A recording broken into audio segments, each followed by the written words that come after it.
Changer d'environnement m'a offert une porte de sortie. Alors vous vous demandez sûrement ce qu'est devenu celui que nous qualifierons d'ombre.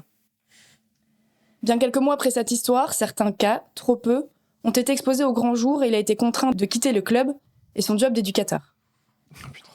Il a tenté d'entraîner ailleurs, mais la noirceur le précédait et elle était encore trop prégnante. Il s'est réfugié dans un pays voisin où, semble-t-il, il a recommencé. Malgré les tentatives de pression, la lettre a été envoyée au procureur du roi et rien ne s'est passé. Aucune réponse, aucune suite. Et la jeune fille, bien 15 ans plus tard, je vais bien, même si relire ma lettre a fait remonter plus d'émotions que je ne le pensais.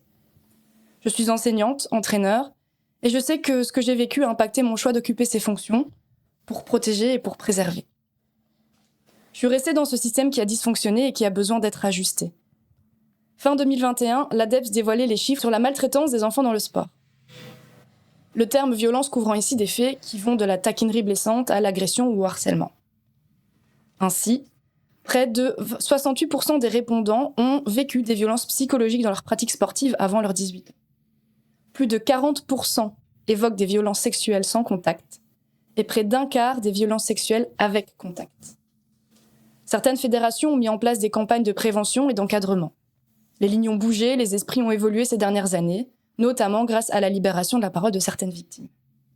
Mais n'oublions pas que le sport, aussi riche soit-il en termes de valeurs et de potentiel d'épanouissement, reste un terrain propice aux violences. Car derrière les chiffres évoqués, il ne faut pas seulement voir des dérapages, mais une culture où apprendre à encaisser fait parfois partie de l'éducation sportive. Des lieux aux hiérarchies établies, où le corps est un outil, où le lien athlète-entraîneur demeure un lien d'autorité sans en avoir toutes les balises et limites. Bref, nous devons tous être vigilants. Je laisserai le soin à chacun de prendre ses responsabilités. J'essaie de le faire pour tous les jeunes qui me sont confiés, pour la jeune moi, et pour toutes mes amies de l'époque pour qui j'aurais aimé faire plus.